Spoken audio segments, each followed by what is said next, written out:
Assalamualaikum warahmatullahi wabarakatuh. Selamat datang di channel Calon Surga, Temboro Madinahnya Indonesia.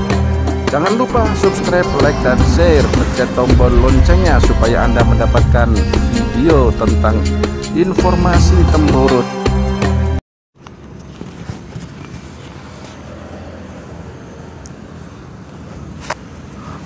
Assalamualaikum warahmatullahi wabarakatuh.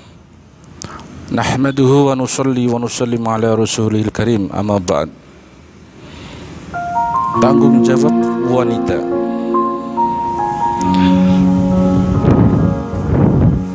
Tanggung jawab wanita ada 3. Yang pertama adalah menjaga ketaatan kepada suami.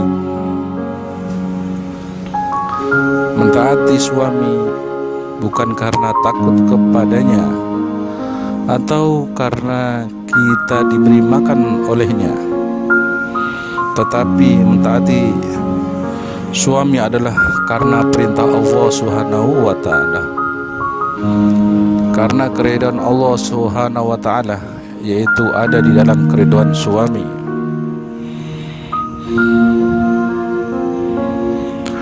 Nabi Shallallahu Alaihi Wasallam bersabda, yang artinya, jika wanita mati kemudian suaminya ridho kepadanya, maka dia pasti masuk surga. Mentaati suami adalah bagian dari perkara agama yang sangat besar. Kalau seorang wanita tidak taat kepada suaminya, maka ibadahnya tidak akan diterima.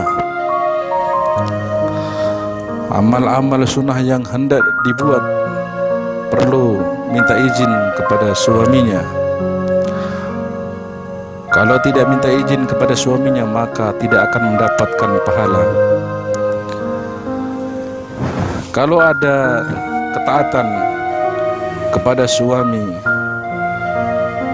maka istri akan mudah masuk ke dalam surga.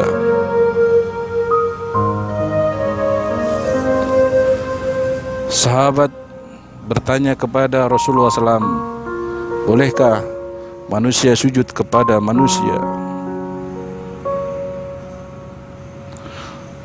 Maka Rasulullah SAW menjawab,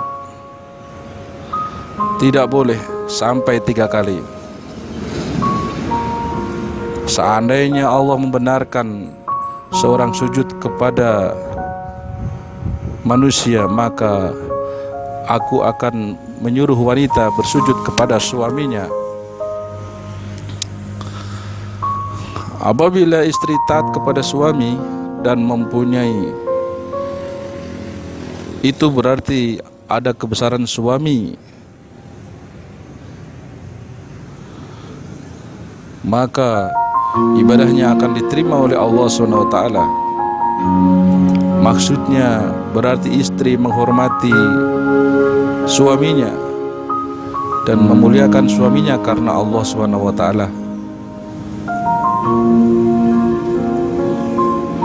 Jika istri taat kepada suami, maka akan terjadi kasih sayang, akan terjadi kemakmuran, akan terjadi sakinah dalam rumah tangga. Tetapi jika istri tidak taat kepada suami, maka akan terjadi bencana. Selama perintah suami tidak kepada maksiat, maka wanita tetap harus taat kepada suaminya. Sampai dikatakan Nabi Shallallahu Alaihi Wasallam, seandainya suaminya menyuruh memindahkan batu dari Gunung Merah ke gunung yang hitam, maka wanita tetap harus taat. Tujuan Allah SWT menciptakan istri adalah untuk suami. Istri mempersiapkan semua kebutuhan suami, mengurus rumah tangga secara baik, bersih dan rapi menurut sunnah Rasulullah SAW. Jika seorang istri mencuci baju suaminya yang digunakan waktu khurud fisabilillah, maka debu yang menempel dan tersentuh oleh kulit, maka kulit kita nanti di akhirat tidak akan tersentuh oleh api neraka, apalagi asapnya. Mencuci baju suami akan menghapuskan 2000 dosa bersama tetesan air yang jatuh.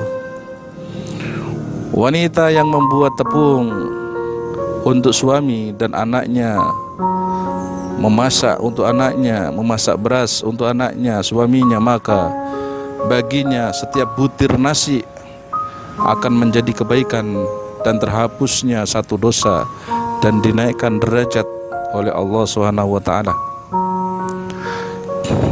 Jika seorang istri mencuci baju suami, dosa-dosanya akan berguguran bersama tetesan air yang jatuh. Wanita yang menyapu lantai rumahnya sambil berzikir, maka pahalanya sama seperti menyapu Ka'bah, menyapu lantai Ka'bah. Jika suami memanggil istrinya, kemudian istrinya berkata labbaik, maka Allah SWT langsung menciptakan satu malaikat yang selalu bertasbih, dan pahalanya tasbih itu diberikan kepada wanita tadi sampai hari kiamat. Wanita yang melayani suaminya dengan suka dan penuh keikhlasan karena Allah SWT semata, maka Allah akan mengampuni dosanya dan memakaikan pada hari kiamat dengan pakaian hijau yang gemerlap. Allah SWT akan menjadikan setiap rambutnya 1000 kebaikan, dan Allah akan memberikannya pahala 1000 haji dan umroh. Hadirin yang mulia, itulah tinggi derajatnya seorang wanita jika melayani suaminya. Wanita yang meminyaki rambut suaminya, memberi minyak rambut suaminya dan jenggotnya, serta mencukur kumisnya, memotong kukunya, maka di akhirat Allah SWT akan memberikan arak kepadanya yang masih tertutup dari sungai-sungai surga, dan Allah tetapkan baginya bebas dari neraka dan dapat melewati Sirat dengan selamat.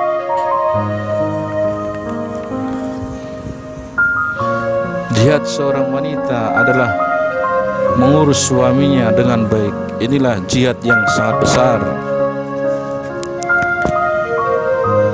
Sedangkan target kerja dakwah dalam wanita adalah seorang istrinya bisa menjadi da'iyah, abidah, murabiyah, alimah, dan qadimah.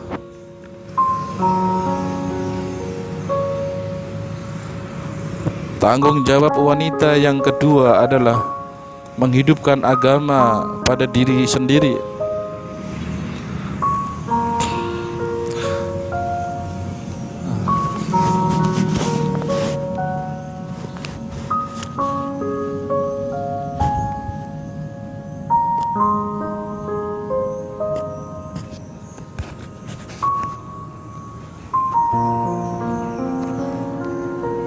Tanggung jawab wanita yang kedua adalah menghidupkan agama di dalam diri sendiri. Hadirin yang mulia, akhlak baik dan sifat malu harus ditumbuhkan. Sholat 5 waktu harus dijaga pada waktunya. Zikir dibuat pagi dan petang. Menetapkan waktu baca Al-Quran, menentukan waktu taklim harian. Dengan cara ini rumah seperti masjid. Rumah itu jadi sumber rahmat yang akan tersebar ke rumah-rumah yang lain. Wanita yang tidak hidupkan agama di dalam hidupnya, maka akan digunakan orang kafir untuk menghidupkan dunia, sehingga nilai-nilai dunia naik, sedangkan nilai-nilai wanita menjadi rendah.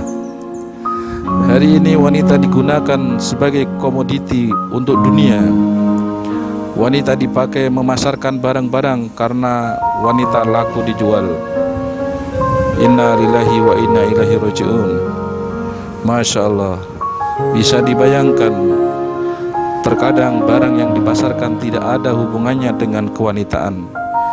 Misalnya produk aki yang menggunakan wanita sebagai iklan. Apa hubungannya wanita dengan aki? Astagfirullahaladzim. Padahal kalau wanita jahat, maka akan melebihi kejahatannya 1000 laki-laki. Ini sangat mengerikan. Jika wanita itu jahat, maka kejahatan wanita melebihi 1000 laki-laki. Hadirin yang mulia, emansipasi dan kebablasan, emansipasi yang berlebihan justru menjadikan wanita rendah. Menjaga pompa-pompa bensin, pom-pom bensin hari ini dijaga oleh wanita. Bahkan ada di Jakarta itu kondektur, kondektur bis itu wanita.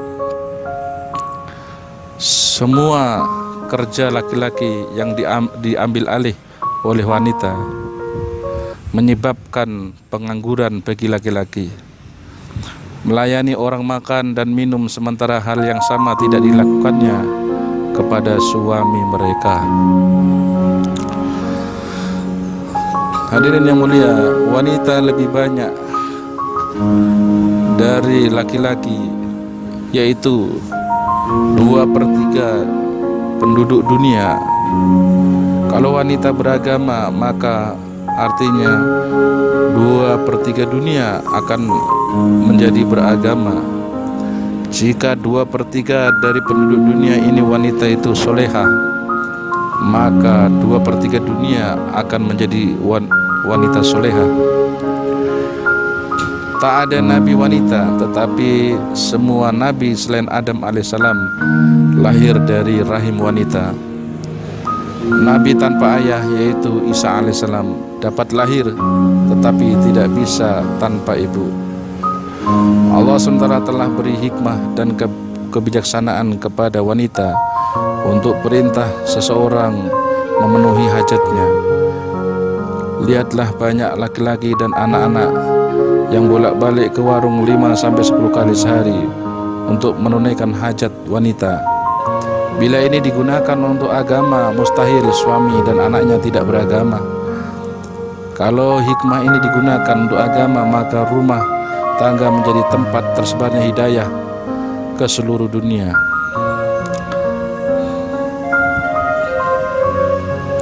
Hadirin yang dimuliakan oleh Allah Subhanahu wa taala,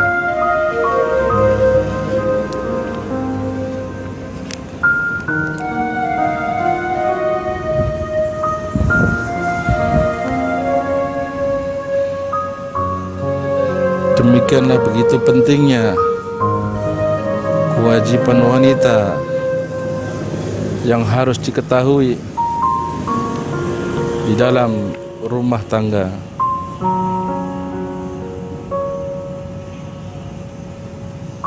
Maka sangat penting untuk wanita mengetahuinya.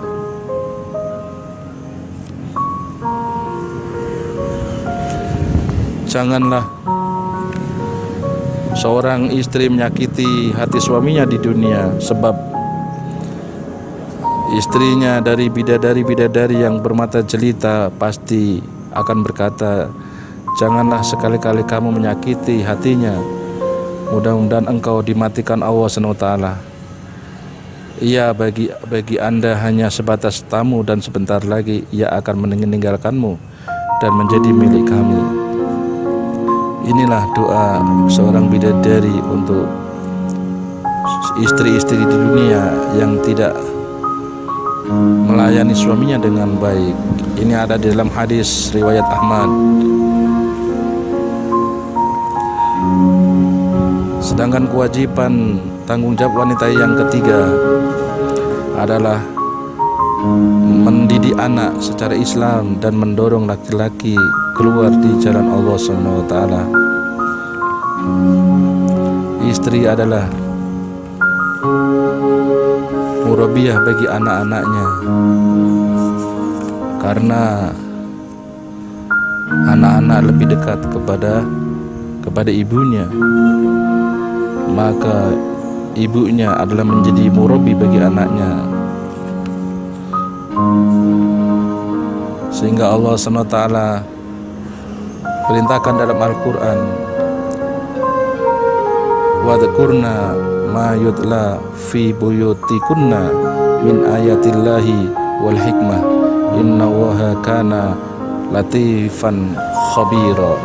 Dan ingatlah para wanita apa yang dibacakan di rumah-rumah kamu dari ayat-ayat Allah dan hikmah. Al-Ahzab 34. Hadirin yang dimuliakan Allah SWT, seseorang yang memelihara kuda yang dipersiapkan untuk fisabilillah, maka seluruh makanannya, kotorannya, kencingnya dihitung sebagai pahala.